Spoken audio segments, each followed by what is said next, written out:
Dari saya berpaling dari petunjuk Allah, maka manusia itu pasti kehidupan dalam keadaan sempit. Dalam keadaan sempit baik di dunia maupun sempit di akhirat. Dan begitu pula nanti ketika dia bangkit dari kubur, semua kita dibangkit dari kubur. Tidak ada satu pun yang tertinggal dalam kubur. Idza zulzilatil ardu zilzalaha wa akhrajatil ardu asqalaha. Lamun gerak bumi sekarang ta'ala selaku tersebut isi bumi. Apa isi bumi selaku tersebut? Ini ayat yang paling ngeri sebenarnya. Tapi tidak ada kalian yang pernah meneteskan air mata hanya dengan ayat ini.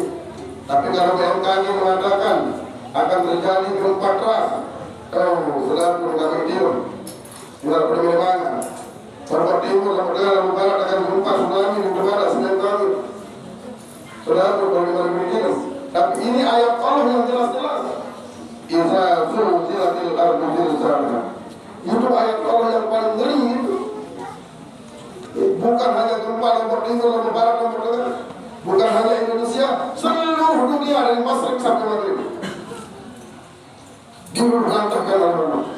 Tapi pernahkah kita meneteskan air mata takut kepada Allah mendengar ayat itu? Seandainya kita betul takut, maka pasti kita akan taat kepada Allah Subhanahu wa Ta'ala. Manusia kebanyakan takut kepada manusia, tapi melupakan takut kepada siapa yang menciptakan manusia. Itu kelemahan kita. Kita banyak takut kepada manusia, tetapi kita lupa takut kepada siapa yang menciptakan manusia. Anak sekalian, menjadi kesimpulannya, mari jangan sampai sekarang kita di dunia ini dalam keadaan melihat, tetapi besok di akhirat itu dalam keadaan diperintahkan oleh Allah Subhanahu wa Ta'ala. Sekarang kita lihat, tapi yang perlu bukan mata hati kita. Setiap kebaikan itu kita ikut di dalamnya, terutama ketika ada majelis taklim. Kata Rasulullah, ketika kamu libat di majelis taklim itu, maka berhentilah di sana. Kata Rasulullah, partau, diamlah di sana, ikutlah di sana. Kata Rasulullah SAW. Di anak semua, sekali lagi saya ingatkan, kalian disekolahkan di madrasah, dimasukkan di madrasah, didaftarkan di madrasah oleh orang tua. Tentu harapan orang tua itu adalah supaya kalian menjadi orang-orang yang baik, kalian menjadi manusia yang berguna, karena kalian itu adalah aset satu-satunya orang tua kalian. Bukan sawah, bukan kebun, bukan gunung, bukan mobil, bukan rumah mewah yang menjadi aset orang tua kalian. Itu hanya aset dunia. Tetapi aset orang tua di akhirat itu adalah wa waladun shalihah yad'u lahu ba'da mautih. Ketika dia punya anak yang mampu, yang sanggup, yang mau, yang peduli akan orang tuanya. Kalian ini ada di titik di madrasah, aset orang tua kalian. Oleh sebab itu, jadilah anak yang soleh, jadilah anak yang soleh-solehah. Di dunia kita tidak mampu membantu orang tua kita dengan uang, tidak mampu kita membantunya dengan makanan, dengan minuman. Ada mungkin kita sudah meninggal, kita tidak mampu berbuat baik, tetapi berbuat baiklah kepada orang tua yang sudah meninggal itu hanya dengan pengalaman yang bagus. Pengalaman yang bagus.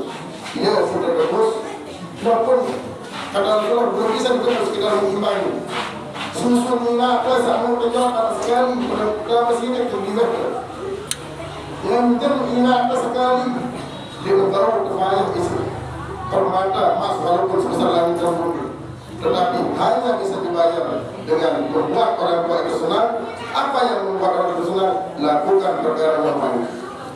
Lebih-lebih kalau sudah beriman, tidak baik gawe kesalahan yang membuat orang tua kita dalam kubur tersiksa.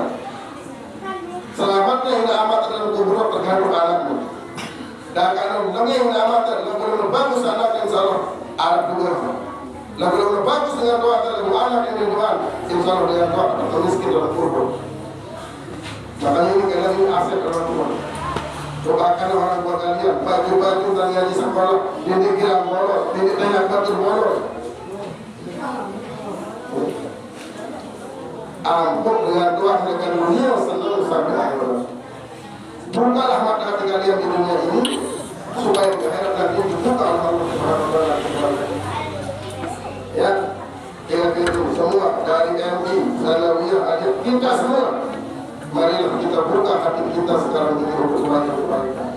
Jangan kita bukakan hati kita dengan hal mati yang tidak boleh. Mati tetap dulu dari kebaikan. Sehingga akhirat mati yang tertutup, hati terbuka, bertegaskan. Maka kemudian mulai mulai nane mulai dan mulai hati berbuka dari dunia bertahan. Apa yang menjadi jalan terus terang. Mungkin inilah yang akan kita sampaikan. Jadi hari-hari berikutnya silakan. Ini perintah yang dia usulkan pada di apapun perkara baru itu jangan sampai terlalu karena kerajaan Allah itu ada pada yang mahu.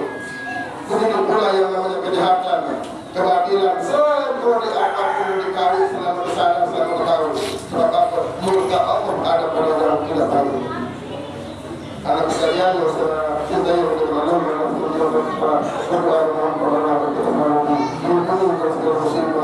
para penyakit, lahir batin yang dilindungi dari sifat hasad, sifat dengki, sifat takabur, sifat riya, sifat sombong, dan kita dilindungi dari semua hal-hal yang tidak baik dan mudah-mudahan Allah mendapatkan iman Islam yang kuat. Al-Fatihah.